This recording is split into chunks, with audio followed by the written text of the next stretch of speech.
Alright, so if you guys have ever been thinking about buying a rooftop tent, then this video is probably for you, because this isn't specific to this particular brand, although I am going to be talking about this particular brand, but some of the pros and cons in general of just owning a rooftop tent, we're going to cover right here.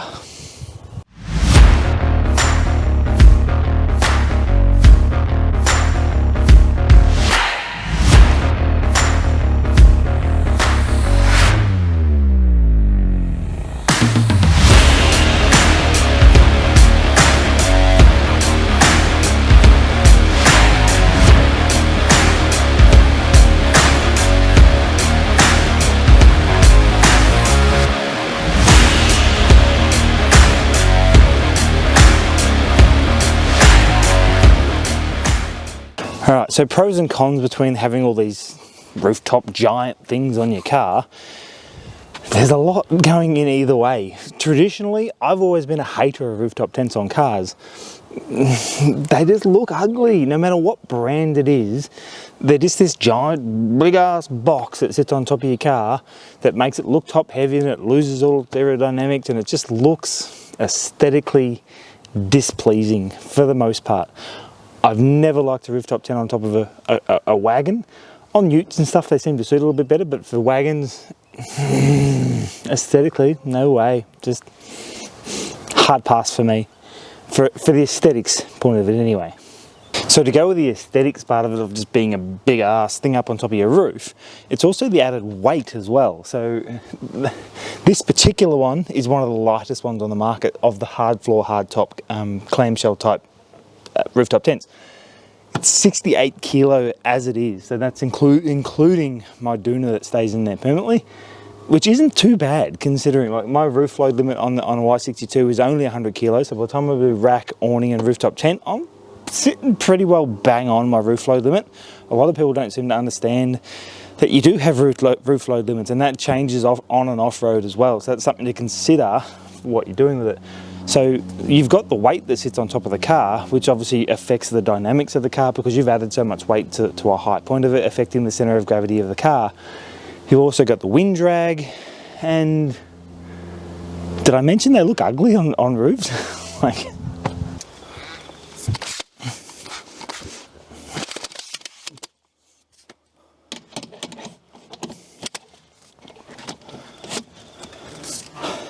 one of the other, this can go either way, positive or negative, but looking at it from a negative point of view is access. Like, it's a long way up, and if you've got kids climbing ladders and stuff, it can be a bit of a risk. Toby has actually fallen out of a rooftop tent before. He was 2/3 of the way up the ladder, lost his footing, hit the ground pretty hard. It was a pretty scary moment as a parent, seeing your kid bounce on the floor. Not a good feeling at all, wouldn't recommend. No. Getting in and out of the tent can be a little bit of a pain in the ass. Obviously, with a rear opening tailgate on a 62 like it does, I can't go through the back of the car because it sits in too far. It's just not an option for me. This particular tent, the SanHema, obviously can be accessed both from left and right of the tent as well. So I've done it on the driver's side because I've got an awning on the passenger side, so it works out nicely. The ladder that comes with the SanHema, piece of junk. Hate it. It's got square. This is actually the one from a 23-0, my 23-0 one on the camper trailer. At least these ones, the treads are actually on an angle. So when your foot's on there, it's sitting flat, where the SanHema one are square to the actual runner, or to the style, I'll call it. And it's very hard on your foot overall. It doesn't have any curving to it. It's not a very comfortable ladder to use, so I actually use the 23-0 ladder with the SanHema tent, and I kind of just swap this ladder between whichever one I'm taking, whether it be the camper or whether I've got this on the car. I use this ladder for it. So as a negative wise, getting in and out can be a bit of a pain in the ass, especially at 2 AM in the morning when you need to take a piss. I know people are going to be like, oh, you can take a bottle up there, and I really don't want to do that next to my 3-year-old, so I'll jump out and go find a tree personally, but hey, each to your own if that's what you want to do. No dramas. No judgment here, people. No judgment. But the ladder that comes with the SanHema, piece of junk. Don't like it at all, unless they've upgraded it since I've got mine. But it's exactly the same operation. It's just the fact that these treads on the SanHema one are so much harder, and they're just not very comfortable under your foot. Like, they actually hurt your foot standing on it. One of the other things that I think a lot of people overlook as well is the fact that it's up so high. I'm like 6'3" and a bit. So I'm a pretty tall guy, but obviously my car's pretty tall as well. And this is only with the 33s on it, but I'm putting 35s on there, it's up another inch. And you know what women say about an extra inch, apparently it's all that counts. So height is an issue. Like for me to reach these latches, reaching over the car, like I'm on my tippy toes, tippy toes to try and reach it. This one isn't as bad because the tent is slightly this side because my awning is over the rack. I pushed the tent this side to make it work.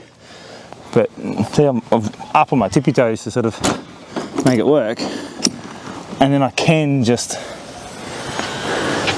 push it up from there. So it does, mind you, the gas struts in this thing are primo. I reckon they're overrated for what the weight is, and it's just up it goes. Love it.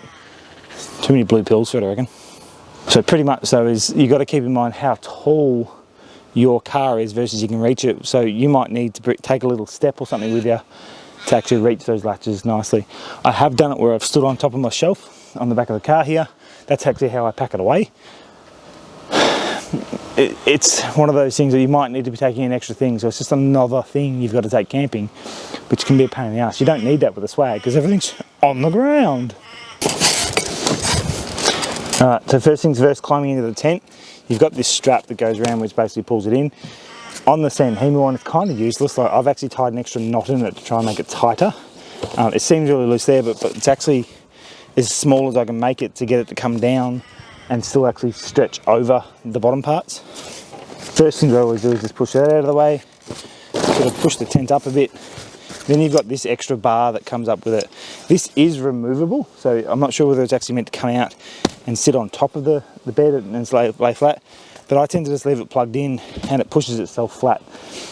It hasn't damaged it yet, still works fine, and I don't plan on doing that. I actually think I'm probably going to put some screws in there to hold it permanently so it can't come out, because when it does come out it's a bit of a pain in the ass to get back in. But from this point, generally I climb into the tent to do this, so I'll have a squeeze. So once you're up here, it's basically just push this all the way out, and that's most of the tent already set up. You've got these two little arms on the side that come out, just slide in. They just velcro up to the roof up here. See it dangle on there. They're just little extension ones, so they slide in and out. They clip over the arm. When you first get them, they are super tight. Like I didn't think I was actually going to get it over the arm. Ooh, I'm going to break this. But once they wear in, they're fine. They're awesome. But that's the tent set up. It's finished now to sleep in. Just zip up the sides. You've got midgie mess on the outside and a nice thick, super dark canvas on the inside. So it's nice in those sort of early mornings where you don't necessarily want to be getting up, like right now, because I have man flu. So sorry about the husky voice. One of the inclusions that come with these is an LED strip that comes up around this arm here. You think it's a super cool idea, and it does work. Like it's super basic, where it's just a USB port that basically I drop out through the back wall here and plug into the back of the drawers for me, so it works perfect. Little touch controller. It does white, amber, and it dims up and down, so it's nice that way. But because it's just a tape on the wall, it twists around that arm as you're pushing it through the canvas, and I've actually torn part of the LED strip apart, so that last sort of 200 mil of the strip doesn't work anymore because it's detached. So I have to be careful about the rest of it as well now. I'm thinking about taking it off and maybe mounting it to like the arm or something, so it doesn't have to actually pivot around. I don't think it has to be at the end of the tent like this. It can just be maybe on the side, or maybe whether I glue it up to the top rail up there so it's permanent up there. But then it's cable management and trying to figure out how to get the cable down out to the car. It's the only other thing. We do have a moon roof in this one as well, so you can open that up. It does have, you can get rid of the fly, and then you can get rid of this. Yeah, you can undo this part here and push this back so you can have this completely open if you want. Essentially that's the rain cover, so that's permanent waterproofing, so none of this can get wet. So I've been in some pretty crappy weather with this thing so far, and I've never had a leak inside yet. So I'm pretty happy about that actually. Other thing that's pretty important inside a rooftop tent is storage. You're gonna need something. These ones come with little bags, and there's 2 of them that actually clip onto the outside. So I sort of put these in here. And here these have been bunched up, so they look pretty ratty at the moment. They hang down there, and it's a little shoe bag, which is actually super handy. Like being able to leave your shoes up here for a ladder that tends to hurt your feet every now and then. You can just leave your thongs, shoes, boots, whatever. Both Toby and my shoes fit in the one bag. There is 2, so I can hang 2 there if I wanted to, or 1 each side. There's plenty of options for that. Got a bunch of storage up here. It's really good for hanging like an iPad or a phone. Toby can watch a movie at night from there. It's also really good for just storing your phone at night, so you don't have to lose it in your bed. Your keys, it's easy to sort of see them up there, so you're not forgetting them when you pack it up. I keep a bottle of water in there, all sorts of stuff. It's actually a super convenient pocket. Really love that. Some of the negatives of this particular tent, like a lot of them, it's all mounted on the bottom. Like this is all there. So if you just let that fall out, it covers your ladder. Bit of a pain in the ass. Yes, you can roll it up, but it's another step. Where I think if this was the permanent point, and it all sort of folded back this way, nothing would hang over your ladder, or you wouldn't be sleeping on this. Generally with this, I actually just sort of tuck it underneath the mattress. That way it's out of the way. It doesn't sort of affect anything. If you unzip it all the way, the whole thing sort of tucks in there nicely, and it actually makes it super easy for packing up as well. So that might be a little handy hint for other players in the game that are looking for better ways to pack the tent up. It's got 2 little pockets down the end down there, which I think is useless because your head's always up this end. Like you can't reach down there easy. You're just going to use the pockets up here. So I think that's probably a little bit of a waste of time, but at least you got something there, I guess. The mattress that comes with these things is okay at best. It's a bit thin and a bit soft, so I've added a little foam eggshell underneath it, which has saved my back so much. As I get a bit older, obviously it's super important to actually get a good night's sleep.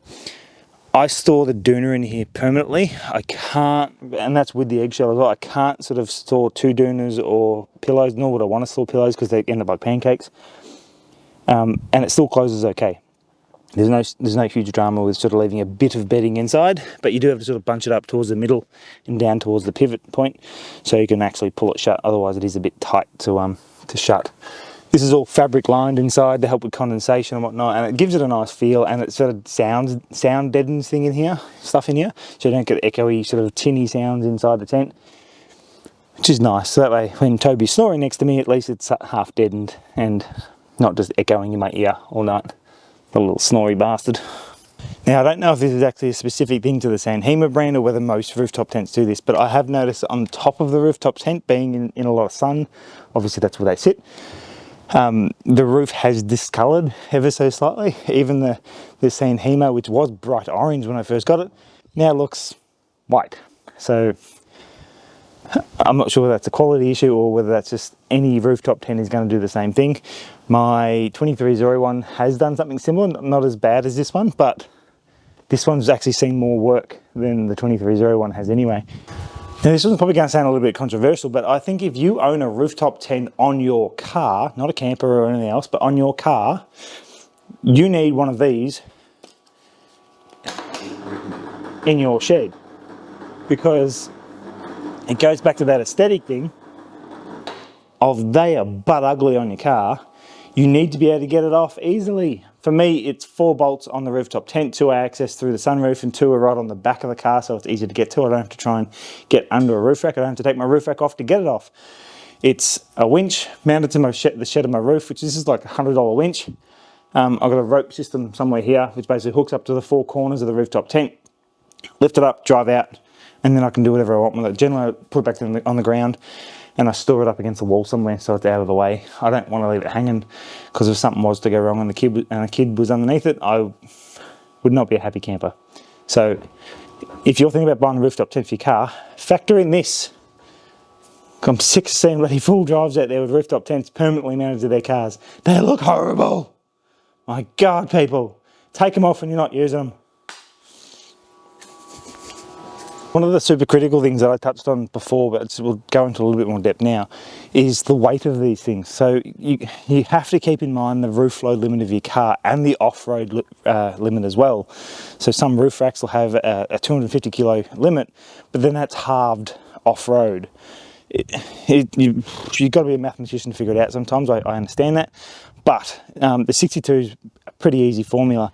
The base rack is rated to like 250 kilo, easy as, and that's an on and off-road limit. There's no difference for the ARB base rack. They're pretty clear about that. The 62 roof though is only rated to 100 kilo flat. Like same thing, no on or off-road limit. That's just a 100 kilo limit that they try and set to it. Technically they do have a static load. So I think it's like 350 kilo for a static load. So when the car's parked, you can basically sleep up there and it's fine to carry that sort of stuff. But they've just what they call a dynamic load of any sort of movement, whether it be on or off road, is 100 kilo on a 62. There's plenty of people getting around out there with bloody Bush Company 130 kilo or bloody Boss aluminium tents. And don't get me wrong, they are fantastic tents. They're also 5 times the price, or 3 times the price almost, but they're 120, 130 kilo of tent by the time you get up there. It's a lot of weight. So by the time you add your awning and your roof rack, you're talking about 150 to 180 kilo on your roof, which is a lot of dynamic movement left to right wise when you're going off road, and significant change in your center of gravity. It also voids any warranties if something was to go wrong. So I've tried to keep this as light as possible. Obviously the SanHema comes in at 68 kilo. It's one of the lighter ones I could find in this format. There are obviously ones with no floor in them and you just got slats that might be a little bit lighter, but I didn't like that idea. I wanted the solid bit of metal underneath me, and this is sort of one of the best ones for the price range. I think these are around about $2,600 or so from memory. I've had this for almost 12 months now, almost getting on. I actually got it because I wanted to go to the Cape in it, mainly because there's giant lizards that go on the ground in Cape, and I didn't want Toby sleeping down there. So that's why I've invested in one of these, to sort of get it off the ground and get us off the ground. It makes it a little bit easier. Moving every night, sort of pack up and set up. They are pretty quick. Compared to my swag, this is probably twice as fast. I can have my swag set up in about 3 minutes. I can have this set up in about a minute and a half. So it's bloody quick. Pack up's a little bit more because you've got to stuff all the canvas back in, but you're still only talking like 2.5, 3 minutes to pack it up. And so it's super handy that way. So I forgot some super important safety tips before, so I'm just throwing this in now. Because mine's an ARB base rack, I use the ARB lugs, like the proper ARB securing lugs. There's one on each corner, like pretty much right at the extremities of the tent. These things, once they're done up, obviously that is 100% secure on the tent. They're all nylon nuts, so they can't come loose. I can see the front two from the roof, through the sunroof, and the back two I can visually see from the back of the car, and I can see if they're loose or tight. So obviously you're talking a fair bit of weight up on top of your roof, so you need to make sure that it's fitted properly. I can't stress this enough. There are so many videos getting around on YouTube right now of people losing rooftop tents from their car, all because they haven't done stuff up properly, or it's just been poorly done, or they haven't checked it to maintain it as well, because these bolts can work their way loose eventually. But honestly, if your rooftop tent falls off your car, don't try and put it back on yourself. Go see a professional, because you clearly didn't succeed the first time. And if the professional's done it, find another professional, because that one clearly didn't know how to do it either. But it's super important to use proper tie down or fixings for the rooftop tent as well. That's a super important one. Now I've got to pack it up. It's hot and I feel like crap, but I gotta get the content.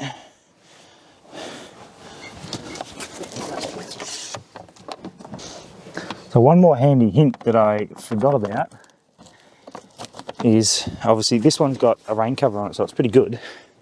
But if it's been absolutely pissing down rain and your canvas is wet, carry a little like a 6x4 tarp with you, and lay that down over your bedding before you fold it down. That way the canvas doesn't actually touch any of your bedding and it can't wet it. Obviously not a permanent solution, because that will go mouldy if you leave it wet. But if you're just moving from camp to camp, definitely a viable option. I do that with my swag, and this works a treat. How I pack it up, I'm lucky enough to have a rear tailgate. Look how strong these, buddy. Oh my God, that's heavy. So normally I get to about here, just sort of let the air come out. I try and pull this left side in because I can't get to it later. The driver's side I can get to later, so I don't worry about that just yet. Try and pull it in, just go down really slowly so it doesn't puff out. You get to a point, and then you've just got these over center catches. Go on, sort of half lock it on there.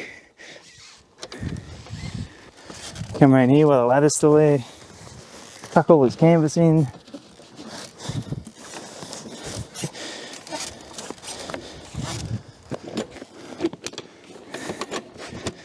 That's it. Job done.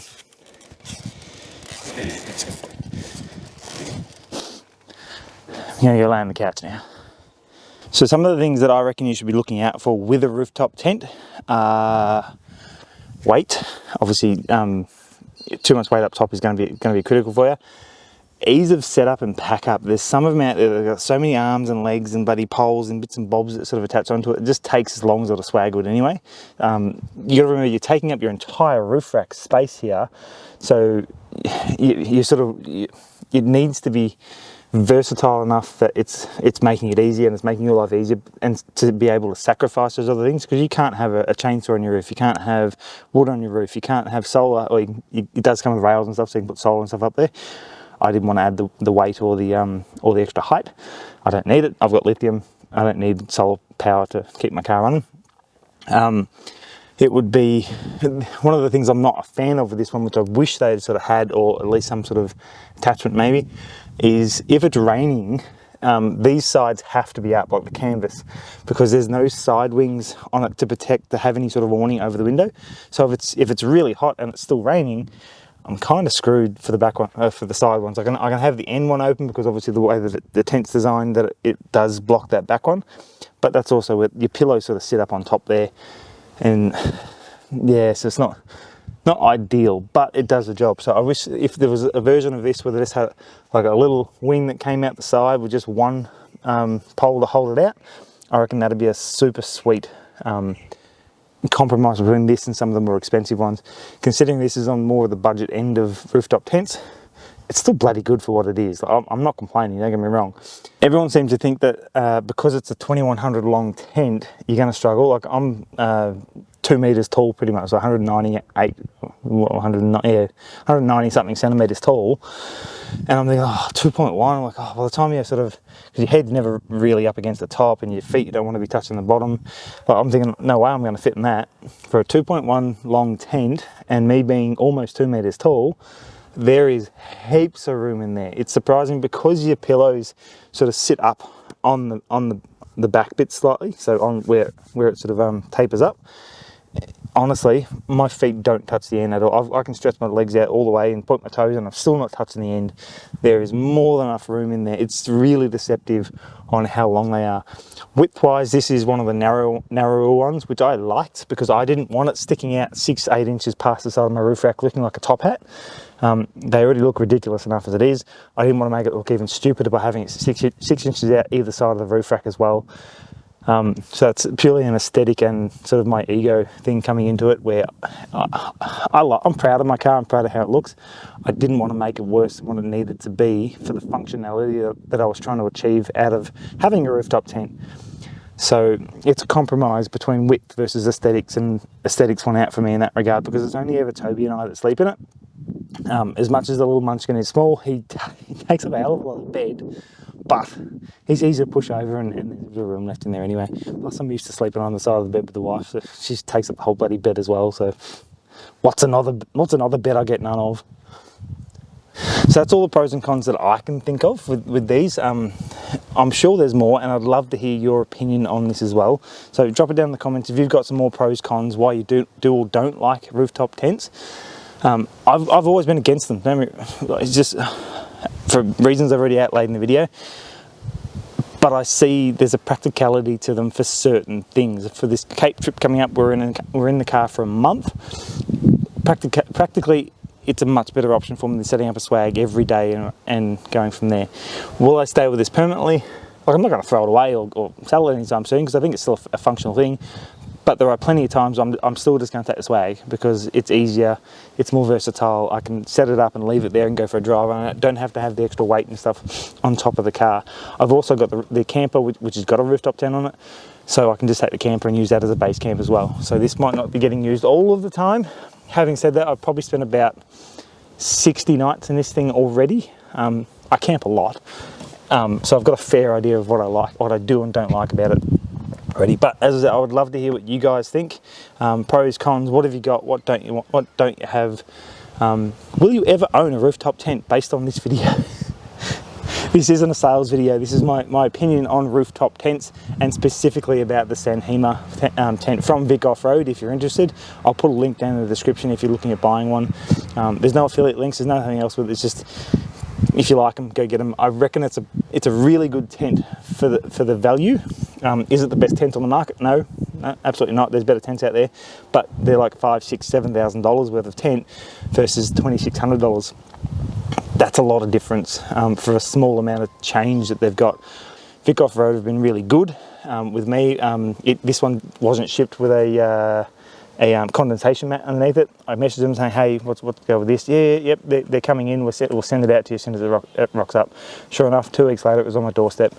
So it's got a condensation mat in there now, which comes standard with every one of their tents as well. Not just their hard shells, but obviously their folding ones and stuff at the same time. So there's, it seems to have good backup service as well with this particular brand. That's what I reckon, guys. Let me know in the comments what you think. As always, don't forget to like, subscribe, leave a comment down below. And I may not be here next week because I have man flu. See you guys.